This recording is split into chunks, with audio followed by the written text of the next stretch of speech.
खास खबरों पर।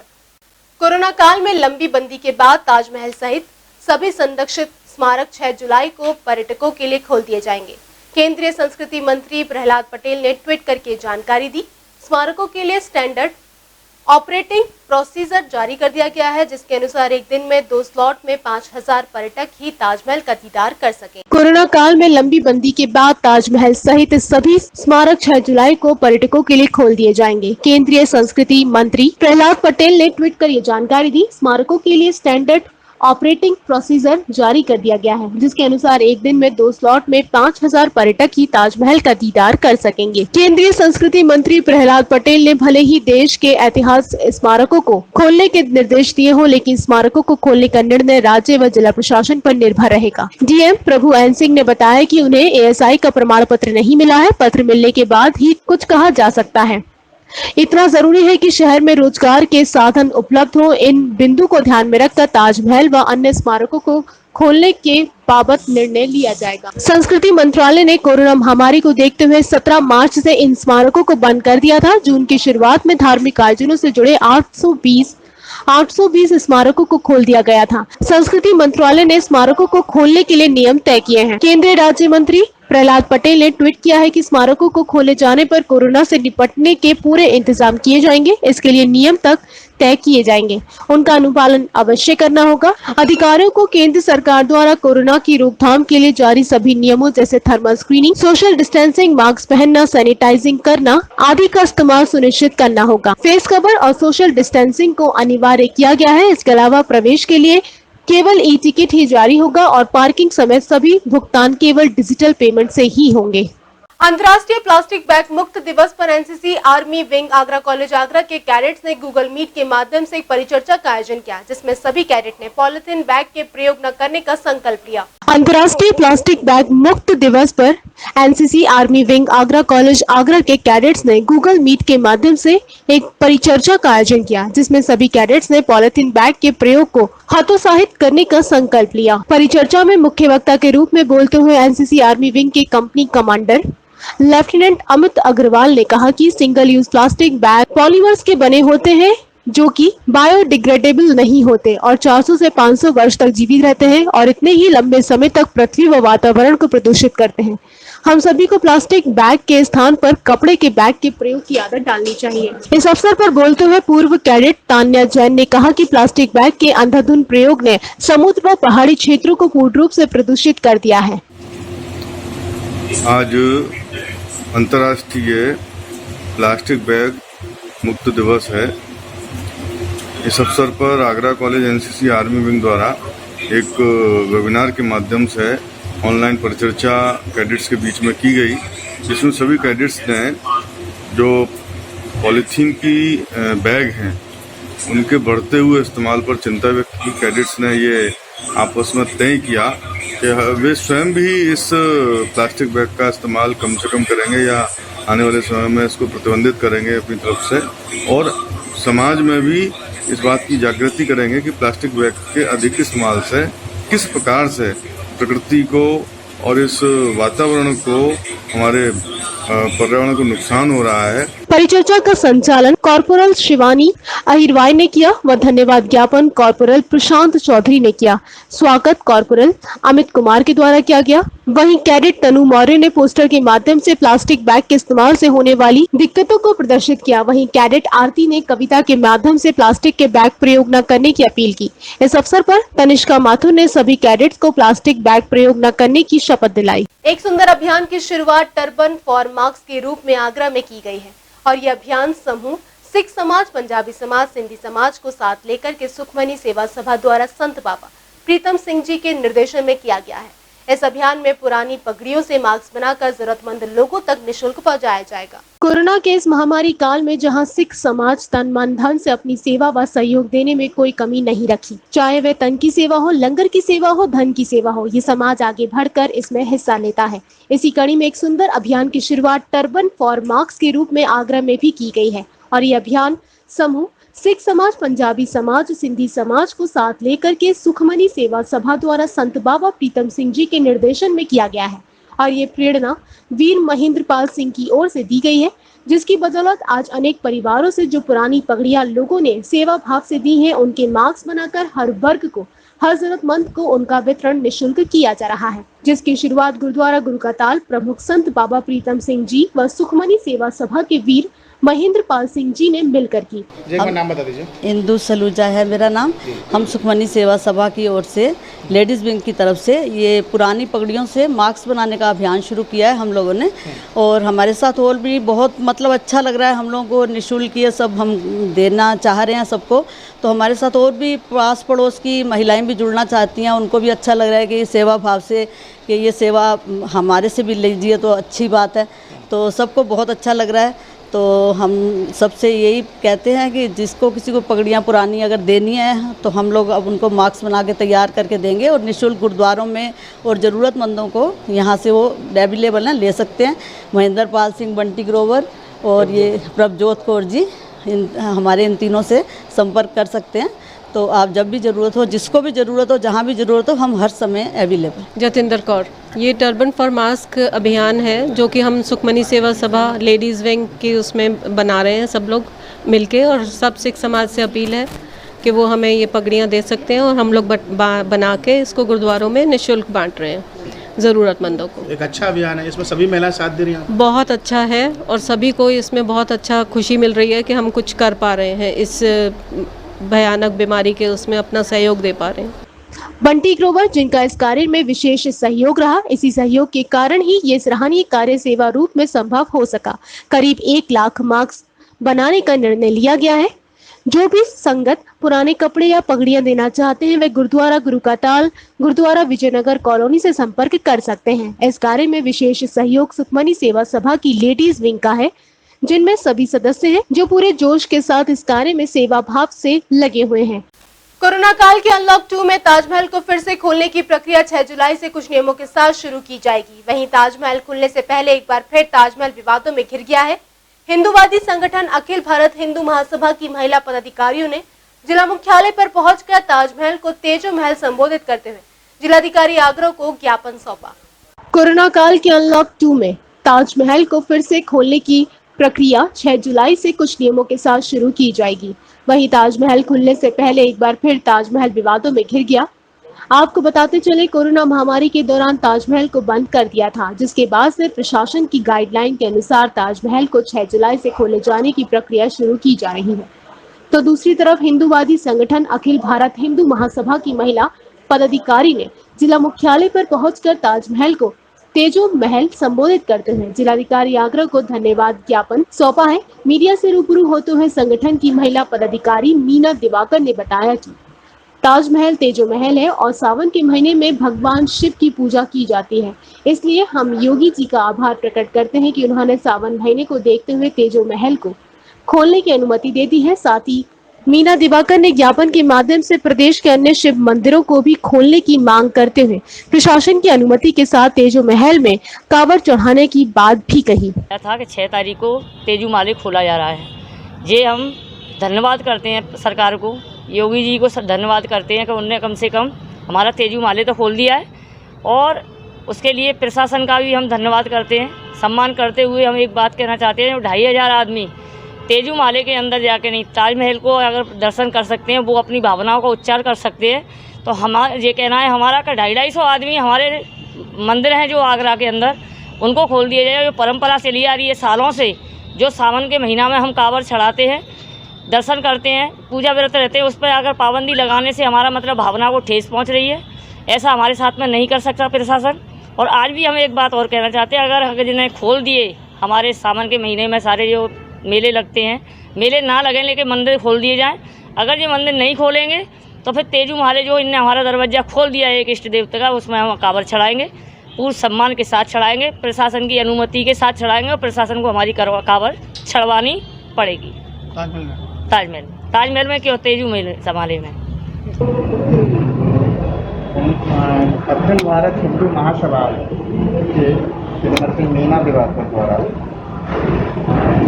ज्ञापन दिया गया है कि अगर ताजमहल खुल सकता है तो हमारे यात्रा क्यों नहीं हो।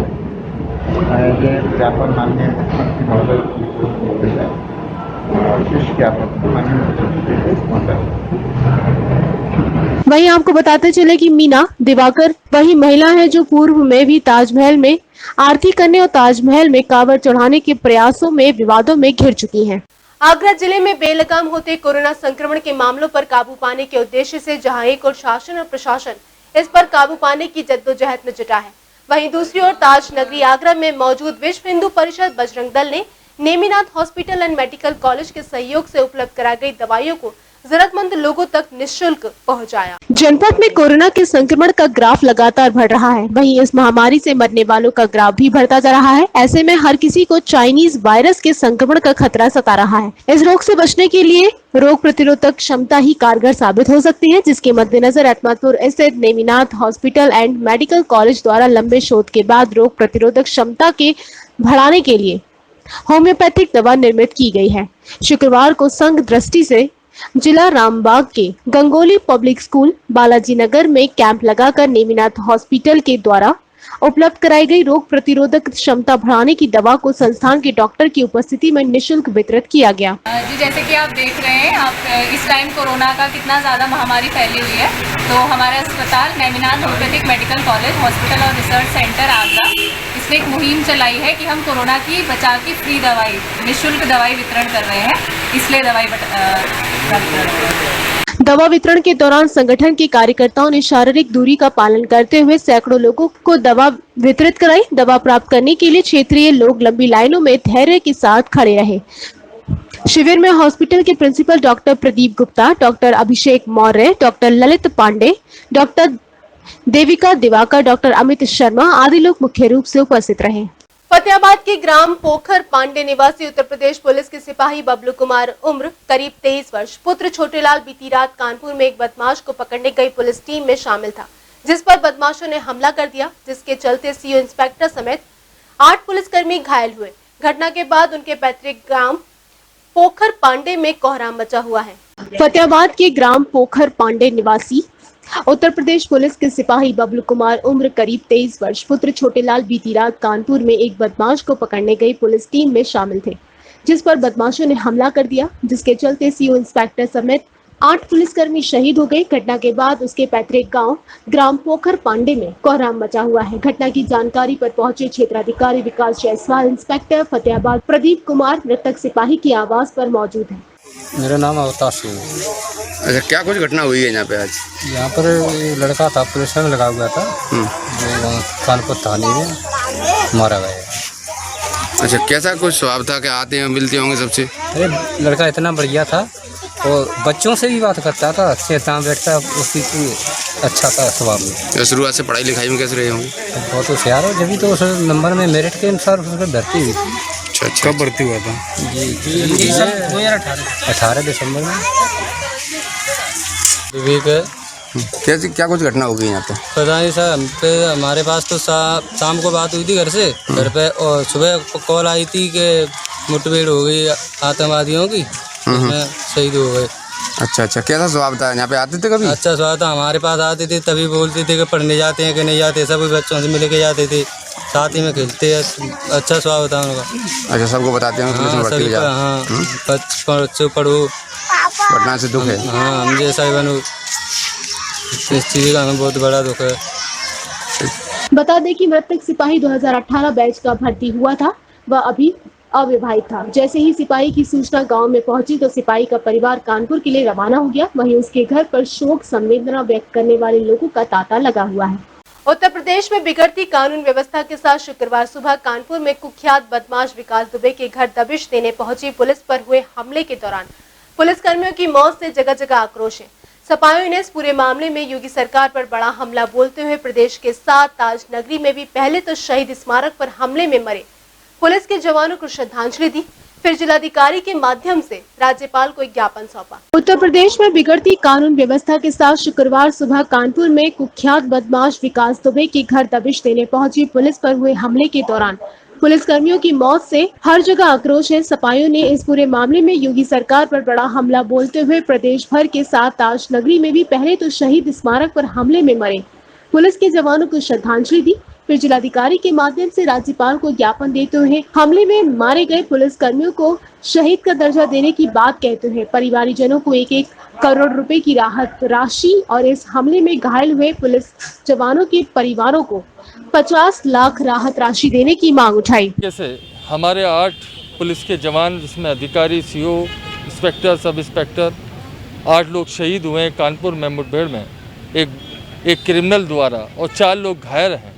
समाजवादी पार्टी सबसे पहले शहीद स्मारक पर आकर जिला और शहर ने उनको श्रद्धांजलि दी, साथ में मोमबत्ती जला के श्रद्धांजलि दी। 5 मिनट का हमने मौन रखा उनकी आत्मा की शांति के लिए, और ऊपर वाला उनके घर को इस दुखद घड़ी को सहन करने की क्षमता दे।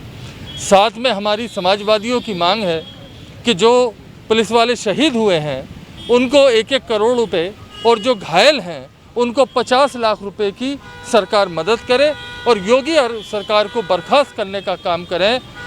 महामहिम, ये हमारी मांग है, क्योंकि जिस तरीके से अपराध बढ़े हैं, जिस तरीके से इतनी बड़ी घटना कानपुर में हुई है, आज ही के दिन प्रयागराज में भी 4 हत्याएं हुई हैं, गाजियाबाद में भी बाप और बेटी का गला रेत के हत्या हुई है। जिस तरीके से अपराध की बाढ़ आई है, ये उस सरकार फेल है, तो इस सरकार की बर्खास्तगी की हम लोग मांग करते हैं, समाजवादी लोग। उत्तर प्रदेश में जिस तरह से जंगल राज कायम है, भारतीय जनता पार्टी के नेता के द्वारा जो बहुत बड़ा क्रिमिनल है, उसके द्वारा हमारे 8 पुलिसकर्मियों की जो हत्या हुई है, उसके उपलक्ष्य में हम लोग यहाँ उनको श्रद्धांजलि देने के लिए एकत्रित हुए हैं, समाजवादी पार्टी के कार्यकर्ता। और महामहिम से ये हम रिक्वेस्ट करते हैं कि योगी सरकार को बर्खास्त किया जाए, और इस सरकार को बर्खास्त करने के अलावा जो क्रिमिनल का और भारतीय जनता पार्टी का संबंध है, उसे गहरी जांच करके उजागर किया जाए। वहीं इस मौके पर सपा कार्यकर्ता पदाधिकारियों का कहना था कि पूरे प्रदेश में कानून व्यवस्था पूरी तरह से योगी सरकार में खराब हो चुकी है। अब अपराधियों के हौसले इतने बुलंद हैं कि वह न केवल पुलिस पर हमला कर रहे हैं, बल्कि पुलिस कर्मियों को मौत के घाट भी उतार रहे हैं। ऐसे में समझा जा सकता है कि पूरे प्रदेश में इस समय योगी नहीं, अपराध का राज कायम है। तो वहीं सपा मुखिया अखिलेश यादव ने कानपुर प्रकरण को लेकर योगी सरकार को रोगी सरकार करार देते हुए प्रदेश सरकार को कटघरे में खड़ा किया है। कानपुर में बदमाशों ने जिस तरीके से वारदात को अंजाम दिया, उससे पूरे देश में आक्रोश है। विकास दुबे नाम के हिस्ट्री शीटर ने पहले साथियों के साथ मिलकर दबिश देने गई पुलिस टीम पर अंधाधुंध हथियारों से गोलियां चलाई। वहीं सीओ, इंस्पेक्टर सहित कई पुलिसकर्मी, कई जवान शहीद हुए। जगह जगह शहीद जवानों को श्रद्धांजलि दी जा रही है। आगरा कैंट अटल चौक पर विश्व हिंदू परिषद और बजरंग दल के लोगों ने मोमबत्तियां जलाकर शहीद पुलिस कर्मियों को श्रद्धांजलि अर्पित की। कानपुर में बदमाशों ने जिस तरीके से वारदात को अंजाम दिया, उसने पूरे देश को झंझोर कर रख दिया। विकास दुबे नाम के हिस्ट्री शीटर ने अपने साथियों के साथ मिलकर दबिश देने गई पुलिस पर आधुनिक हथियारों से गोलियां बरसाई। सीओ, इंस्पेक्टर सहित कई पुलिसकर्मी, कई जवान शहीद हुए हैं। जगह जगह शहीद जवानों को श्रद्धांजलि दी जा रही है। आगरा कैंट अटल चौक पर विश्व हिंदू परिषद और बजरंग दल के लोगों ने मोमबत्तियां जलाकर शहीद हुए पुलिस के जवानों को श्रद्धांजलि अर्पित की। साथ ही सरकार से मांग की कि बदमाशों को करारा जवाब दिया जाए। आज जो कल को दुखद घटना हुई है कानपुर देहात में, जिसमें हमारे उत्तर प्रदेश पुलिस के 8 अधिकारी और कर्मचारी जिनकी मृत्यु हो गई है, उनको विश्व हिंदू परिषद बजरंग दल के छावनी नगर के कार्यकर्ताओं द्वारा, आगरा महानगर द्वारा आग कैंट पर अटल चौक पर उनकी श्रद्धांजलि सभा की गई, जिसमें मोमबत्तियां अगर उनको फूल अर्पित किए गए। और माननीय मुख्यमंत्री जी से हमारा निवेदन है, आग्रह है कि दोषियों के खिलाफ सख्त से सख्त कार्रवाई हो, और भगवान से विनती है कि इस की घड़ी में उनके परिवार को यह दुखद घटना झेलने की शक्ति प्रदान करें।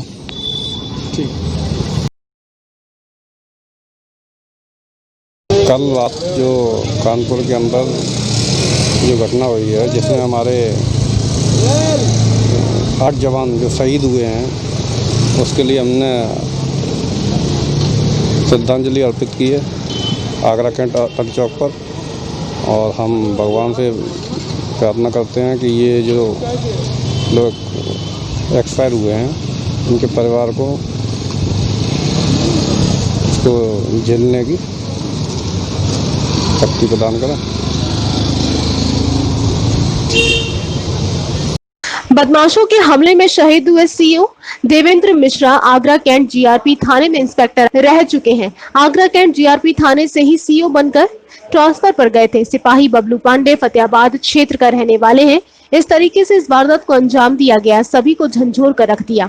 यही वजह है कि सभी लोग शहीद पुलिसकर्मियों को सच्ची श्रद्धांजलि अर्पित कर रहे हैं। कानपुर में पुलिसकर्मियों पर हुए हमले के बाद से ही जगह जगह लोगों में आक्रोश नजर आ रहा है। इसी कड़ी में राष्ट्रीय हिंदू परिषद भारत के पदाधिकारियों ने कानपुर में जो शहीद हुए और जो घायल हुए, जिनका इलाज चल रहा है, उनके स्वस्थ होने की कामना की। कानपुर में हुई घटना के बाद प्रदेश के हर तबके में आक्रोश नजर आ रहा है। खुलेआम पुलिसकर्मियों पर अपराधी हमला कर रहे हैं और फायरिंग कर उन्हें जान से मारने की धमकी दी जा रही है। इसको लेकर प्रदेश की कानून व्यवस्था पर भी अब सवाल खड़े होने लगे हैं। वहीं शहीद पुलिसकर्मियों के प्रति लोगों में संवेदनाएं भी हिलोरे मार रही है। राष्ट्रीय हिंदू परिषद भारत के पदाधिकारियों ने कानपुर में जो शहीद हुए और जो घायल हुए, जिनका इलाज चल रहा है, उनको स्वस्थ होने के लिए हवन किया और जो शहीद हुए हैं, पुलिस प्रशासन के जवान, उनको श्रद्धांजलि अर्पित की। आज जो कानपुर में जो दर्दनाक कहे जाए तो जो गुंडों ने आज हमारे पुलिस के साथ बर्बरता की है, घात लगा के जो बैठे थे हमारे साथ पुलिस प्रशासन के शहीद किए हैं। मैं प्रशासन से और अपनी सरकार से मांग करता हूं, जिन लोगों ने भी इसमें इन्वॉल्व हैं उन लोगों को कोर्ट में नहीं देना चाहिए। इन लोगों को जैसे हमारे पुलिस वालों को मारा है, इनको चौराहे पे लाके इनको गोली मार देनी चाहिए, जिससे भविष्य में भी कोई ऐसी कृत्य ना करे। शहीद पुलिसकर्मियों को श्रद्धांजलि और घायलों को जल्द स्वस्थ होने की कामना करते हुए कलेक्ट्री मंदिर पर हवन किया गया। इस दौरान सरकार से मांग की कि ऐसे गुंडों को चौराहे पर लाकर गोली मार देनी चाहिए, जिससे दूसरे लोगों को भी इससे सबक मिल सके। कानपुर में बदमाश रवि दुबे द्वारा मुठभेड़ में मारे गए पुलिस के 8 जवानों को कांग्रेसियों ने श्रद्धांजलि दी। दीवानी स्थित भारत माता की प्रतिमा पर जुटे कांग्रेसियों ने योगी सरकार पर जमकर हमला बोला। मैं कांग्रेस चलाते हेमंत शाह। कल जिस प्रकार से कानपुर में जो घटना घटी वो बड़ी निंदनीय है। जिस प्रकार से हमारे 8 सिपाही शहीद हुए हैं और एक सीओ और एक इंस्पेक्टर शहीद हुए, उनकी श्रद्धांजलि के लिए हमने भारत माता की मूर्ति पर 2 मिनट का मौन रखा है। और हम ये बताना चाहते हैं कि जिस प्रकार से भारतीय जनता पार्टी के कार्यकाल में माननीय योगी आदित्यनाथ जी के कार्यकाल में जिस तरह से अपराधियों के हौसले बुलंद हैं, जो हमारी रक्षा के लिए पुलिस खड़ी होती है, आज उनकी ही जान पर बनाई है। तो नैतिकता के आधार पर भारतीय जनता पार्टी को और माननीय योगी आदित्यनाथ जी को इस्तीफा दे देना चाहिए कि वो उत्तर प्रदेश में शासन चला नहीं पा रहे हैं और जगह जगह पर इस तरह की घटनाएं घट रही हैं। महिलाओं पर बलात्कार की घटनाएं बढ़ रही हैं और अपराधी अपराध कर रहे हैं और सरकार देख रही है, बैठी हुई देख रही है। तो हम ये चाहते हैं कि भारतीय जनता पार्टी अपना इस्तीफा दे, माननीय योगी आदित्यनाथ जी को अपना इस्तीफा देना चाहिए। इसलिए कहना चाहिए आज जो कानपुर में पुलिस और बदमाश की जो एनकाउंटर चल रहा था पुलिस द्वारा, उसमें बदमाशों द्वारा 8 पुलिस वालों की हत्या कर दी गई। जो हमारे 8 पुलिस के जवान शहीद हुए हैं, उनको आज हम लोगों ने भारत माता की मूर्ति में मोमबत्ती जलाकर श्रद्धांजलि दी। साथ ही उनके परिवार के साथ पूरी कांग्रेस पार्टी की, यूथ कांग्रेस की सारी संवेदनाएं मैं आपको बता देना चाहता हूँ। योगी सरकार पूरी तरीके से बिल्कुल विफल हो चुकी है। अपराधी बेखौफ घूम रहे हैं, पुलिसों पे जो हमारे रक्षक हैं उन पर हमला कर रहे हैं, महिलाओं के साथ अत्याचार हो रहा है। ये आखिर सफल कहाँ है? आप इसे रामराज कहते हैं, ऐसा रामराज नहीं चाहिए। योगी जी, आप नैतिकता के आधार पर इस्तीफा दीजिए। और हम माननीय राष्ट्रपति जी से मांग करते हैं कि उत्तर प्रदेश के अंदर ये जितनी आपराधिक घटनाएं हो चुकी हैं और पूर्व में भी इस तरीके की काफ़ी घटनाएं हो चुकी हैं, नैतिकता के आधार पर योगी जी को इस्तीफा देके उत्तर प्रदेश के अंदर राष्ट्रपति शासन लगाना चाहिए। सबसे पहले मैं उन 8 पुलिसकर्मियों को श्रद्धांजलि देता हूं। उनको पूरी विनम्रता के साथ उनके आत्मा को शांति मिले, उनके परिवार को इस संकट की घड़ी में उभरने के लिए हिम्मत दे। मैं इस समय पूरे उत्तर प्रदेश में जंगल राज है, पूरी तरीके से गुंडा राज है। यहाँ पे गुंडा बेखूब तरीके से घूम रहे हैं, क्योंकि कहीं ना कहीं उन्हें पार्टी जो वर्तमान में सत्ताधारी पार्टी है उसका संरक्षण प्राप्त है। आज ही कल 8 पुलिसकर्मी मुठभेड़ में घायल मरे हैं, शहीद हुए हैं। आज सुबह 4 प्रयागराज में एक घर में हत्या कर दी गई है। डेली उत्तर प्रदेश में हत्या, लूट, अपहरण हो रहे हैं। पूरी तरीके से उत्तर प्रदेश की जनता इस डरी हुई है, खौफ में जी रही है। इस समय उत्तर प्रदेश में राम राज्य की लोगों ने कल्पना की थी, लेकिन पूरी तरीके से गुंडा राज्य है। राम राज्य कहीं दिखाई नहीं दे रहा है। आदमी पूरी तरीके से परेशान है। अब समय है कि योगी आदित्यनाथ अपना इस्तीफा दें और ये यहाँ पे राष्ट्रपति शासन की आवश्यकता है उत्तर प्रदेश के अंदर। माना जाए कि सरकार जिस तरीके से दावे कर रही थी गुंडा राज नहीं रहेगा, बेटियों की सुरक्षा रहेगी, बदमाश घटनाओं को अंजाम दे रहे थे वो नहीं होगा, तो कहीं ना कहीं सरकार फेल होती हुई नजर आ रही है। उत्तर प्रदेश में 1 नंबर रेप में चल रहा है, 1 नंबर अपहरण में चल रहा है, 1 नंबर डेली पुलिस वाले शहीद हो रहे हैं। इसलिए उत्तर प्रदेश हिंदुस्तान के सबसे 1 नंबर गुंडा राज में मशहूर हो गया है। इसलिए अब जरूरत है कि योगी आदित्यनाथ अपना इस्तीफा दें और उत्तर प्रदेश में राष्ट्रपति शासन लगना चाहिए। ये उत्तर प्रदेश की जनता और कांग्रेस पार्टी मांग कर रही है। ट्रांस यमुना में 2 पक्षों में हुए बवाल के बाद बड़ी संख्या में लोग घायल हुए हैं। इन घायलों का हालचाल जानने सपा के नवनियुक्त जिलाध्यक्ष रामगोपाल बघेल के साथ कई सफाई PSN इमरजेंसी पहुंचे। इस दौरान पीड़ितों का हालचाल जानने के साथ उन्होंने पुलिस से आरोपियों के खिलाफ कड़ी कार्रवाई की मांग उठाई। किस विषय में आज मिलने आए थे? हमारी पार्टी के एक सक्रिय कार्यकर्ता हमारे भाई आमिर मिर्जा जी इसमें भर्ती हैं, जिनके पूरे परिवार पर कुछ गुंडा तत्व के लोगों ने हमला कर दिया और चाकू और उनसे उनका बहुत बुरी तरह से घायल हैं वो सब पूरा परिवार। उन्हें देखने के लिए आज हम SN मेडिकल कॉलेज आए हुए हैं और सरकार और शासन प्रशासन की लचर प्रक्रिया और समाजवादी पार्टियों पर बढ़ता हुआ उत्पीड़न लगातार जारी है। तो अपने कार्यकर्ता से मिलने के लिए यहाँ आए, उन्होंने बताया कि सरकार की तरफ से बहुत बड़ी लापरवाही हो रही है, पुलिस प्रशासन कोई मदद नहीं कर रहा है। और मैं तो आगरा के SSP साहब से कहना चाहूँगा कि समाजवादी पार्टी के कार्यकर्ताओं को उत्पीड़न करना बंद कर दें, नहीं तो हम लोग सड़क पर उतरने के लिए मजबूर हो जाएंगे। किस विषय में आज मिल रहे हैं? आज पार्टी के बहुत पुराना कार्यकर्ता समाजवादी पार्टी का आमिर मिर्जा जी, अभी उसके साथ में पूर्व में एक घटना घट गई थी। कुछ गुंडा तत्व के लोगों ने उसके साथ जानलेवा हमला किया, उसके और उसके परिवार के, जिसके कारण उसके काफ़ी छूटें आई हैं। उसको आज देखने माननीय जिलाध्यक्ष समाजवादी पार्टी आगरा हमारे साथ उनको देखने आए। यहाँ के जब व्यवस्थाएँ देखी गई तो उससे जब बात करा गया कार्यकर्ता से अपने पार्टी के लिए, तो बता रहा कि बिल्कुल व्यवस्था नहीं है यहाँ। SN का बिल्कुल लाचार रवैया है।